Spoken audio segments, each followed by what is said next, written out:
परतीच्या पावसानं महाराष्ट्राला झोडपून काढलेलं आहे। या पावसानं मराठवाड्यामध्ये अक्षरशः हाहाकार माजवलेला आहे। जवळपास 5300 पेक्षा जास्त गावातली शेती ही पाण्याखाली गेलेली आहे। हजारो नव्हे तर लाखो हेक्टर शेतीचं नुकसान झालेलं आहे। अनेक नागरिकांना बेघर व्हावं लागलेलं आहे, अनेकांना रेस्क्यू करावं लागलेलं आहे। मात्र या सगळ्या संकटामध्ये परांडा तालुक्यातल्या नागरिकांसाठी एक देवदूत अवतरलाय। हा देवदूत कोण आहे? नागरिकांच्या मनातला हा हिरो कोण आहे? जाणून घेऊयात आजच्या या व्हिडिओतनं। नमस्कार, मी तुषार शेटे, महाराष्ट्र टाइम्स ऑनलाईनच्या या माहितीपर व्हिडिओमध्ये आपलं स्वागत। आता हिरो म्हणजे काय? हिरो या शब्दाची व्याख्या पाहायला गेलं तर वेगळी आहे।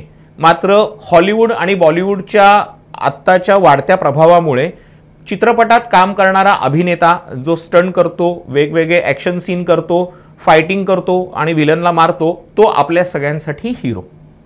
आता राजकारणामध्ये असा कोणी हिरो आहे का? जे दिग्गज नेते होऊन गेले, जे दिवंगत आहेत, त्यांच्याविषयी बोलणं म्हणजे त्यांच्या चांगल्या निर्णयांविषयी बोलणं।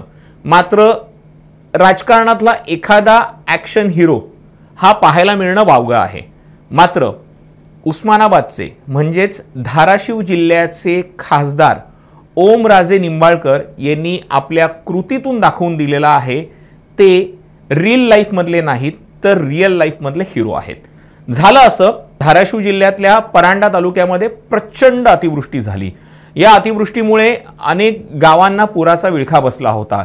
गावातली घरं पाण्याखाली गेलेली होती। परांडा तालुक्यातल्या वडनेर गावाला अतिवृष्टीने वेढलेलं होतं। गावात लाईट नव्हती। लोकांच्या घरामध्ये जवळपास 10 फुटांपर्यंत पाणी होतं। अशा स्थितीमध्ये घरातली लोक करतील काय हा प्रश्न होता आणि अखेरीस त्या लोकांनी आपल्याच घराच्या स्लॅबवरती बसणं पसंत केलं। तुफान पाऊस सुरू आहे, आभाळ फाटलेलं होतं। अशा स्थितीमध्ये एक माणूस, एक त्याच्या वृद्ध आईसह आणि त्याच्या 2 वर्षाच्या लहान मुलासह सतत पावसात 12 तास भिजत बसला होता। 12 तास किंबहुना त्याहीपेक्षा जास्त। आणि ही बातमी जेव्हा वाऱ्यासारखी पसरली तेव्हा NDRF त्या गावामध्ये रेस्क्यू ऑपरेशन करायला गेलेलं होतं। आता NDRF तिथे जात आहे म्हटल्यानंतर तिथले स्थानिक खासदार ओमराजे निंबाळकर हे सुद्धा त्यांच्याबरोबर गेले आणि त्यांनी त्या क्षणी निर्णय घेतला का मी NDRFच्या बरोबर आलेलो आहे। मी फक्त बोटीत बसून लाईफ जॅकेट घालून फक्त रेस्क्यू ऑपरेशन माझ्या डोळ्यांनी बघणार नाही।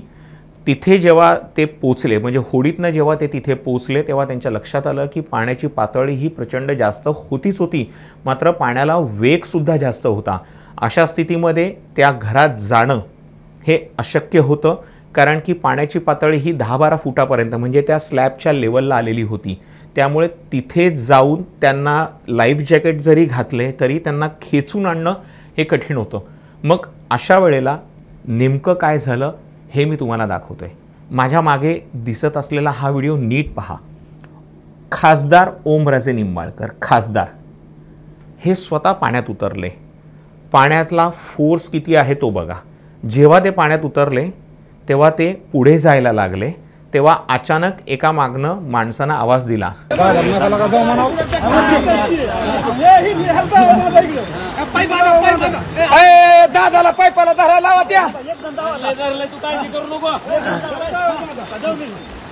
असा राजकारणी आत्ताच्या काळात पाहायला मिळतोय।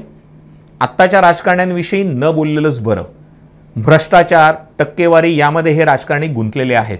मात्र ओमराजे निंबाळकरांनी एक वेगळा आदर्श आपल्या कृतीतून घालून दिलेला आहे। ओमराजे निंबाळकर स्वतः पाण्यात उतरले। जेव्हा ते पुढे चालत होते तेव्हा पाण्याचा प्रवाह किती आहे हा पूर्ण त्यांच्या चेहऱ्यावरती व्यवस्थित दिसतोय। नीट बघा हा व्हिडिओ। म्हणजे पाण्याचा प्रवाहातनं वाट काढून ते पुढे जात आहेत। त्यांच्याबरोबर NDRFची लोकं आहेत आणि या सगळ्या लोकांना घेऊन तिथे फक्त दोरीने रेस्क्यू ऑपरेशन करणं कठीण होतं, म्हणून तिथे एक लाकडाचा ओंडका टाकला गेला होता आणि तो तिथे एका बाजूला असलेल्या झाडामध्ये अडकवला गेला होता। त्या ओंडक्याच्या मदतीनं एक दोरी बांधली गेली आणि त्यानंतर ओमराजे निंबाळकर हे स्वतः त्या घरात गेले आणि त्या घरातनं त्यांनी त्या वृद्ध आजीची, 2 वर्षाच्या चिमुरड्याची आणि घरात अडकलेल्या एका व्यक्तीची सुटका केली।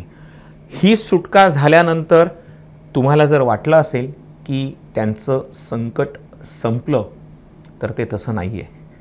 त्यांना घेऊन आल्यानंतर जेव्हा त्यांना रेस्क्यू करण्यासाठी आणलेल्या बोटीत बसवलं, तेव्हा पुढे काय झालं ऐका ओमराजेंच्या तोंडून।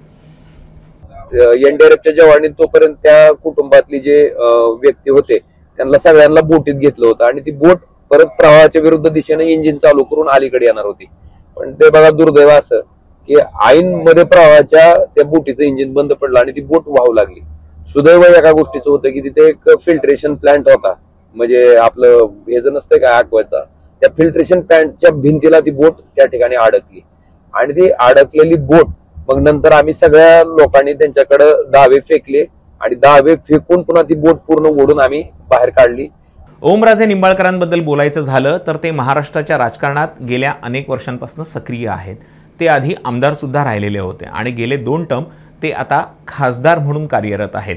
शिवसेना उद्धव बाळासाहेब ठाकरे गटाचे ते खासदार आहेत आणि 80% समाजकारण 20% राजकारण हा बाळासाहेबांचा मूलमंत्र ओमराजे निंबाळकरांनी आपल्या कृतीतनं दाखवून दिलेला आहे। असं नाहीये की पूरग्रस्तांना मदत करण्यासाठी फक्त ओमराजे निंबाळकरच पुढे गेलेले आहेत।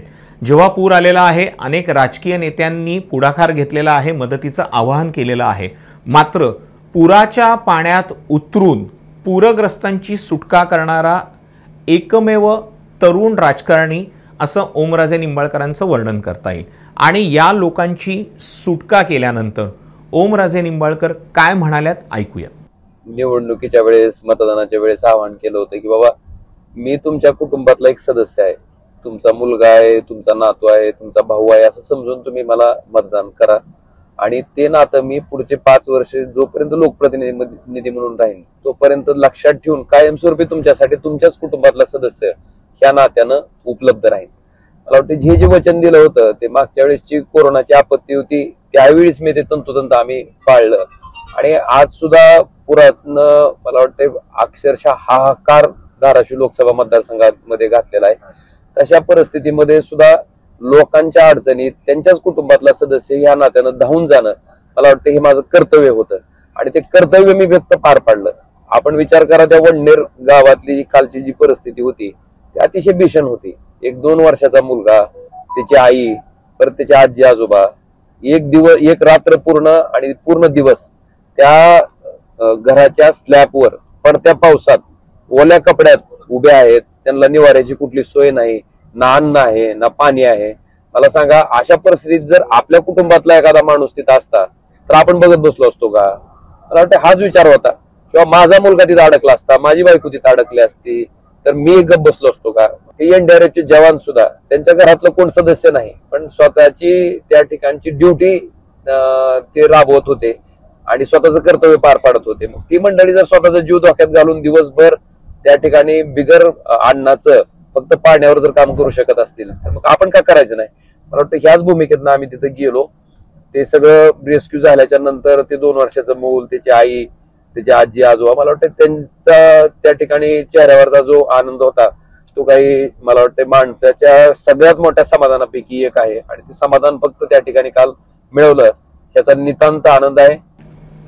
राष्ट्रवादी अजित पवार गटाच्या खासदार सुनेत्राताई पवार यांनी सुद्धा त्यांच्या सोशल मीडिया पोस्टच्या माध्यमातून त्यांच्या कार्यकर्त्यांना आवाहन केलेलं आहे की आता मराठवाड्याला मदतीची गरज आहे, आपल्याला रस्त्यावरती उतरावं लागेल, प्रत्येक गल्लीबोळात तुम्ही उतरा आणि तिथल्या कार्यकर्त्यांना, तिथल्या रहिवाशांना मदतीचा हात द्या। आभाळ फाटलेला आहे, संकट कोसळलेलं आहे, मात्र माणुसकी संपलेली नाहीये। या व्हिडिओमधनं आपण ओमराजे निंबाळकरांनी केलेल्या धाडसी कार्याला सलाम तर करतोच आहोत, मात्र त्याच सोबत मराठवाड्याची आता वाताहत झालेली आहे आणि खऱ्या अर्थानं जर मराठवाड्याला वाचवायचं असेल तर आपल्याला सुद्धा मदतीचा एक हात पुढे करावाच लागणार आहे। त्यामुळे या व्हिडिओच्या शेवटी मराठवाड्यातल्या पूरग्रस्तांना मदत करण्यासाठी तुम्ही तुमची सेवाभावी संस्था यांनी जरूर पुढाकार घ्यावा, हेच आवाहन या व्हिडिओच्या शेवटी करतोय. तुर्तास इथेच थांबतोय. धन्यवाद.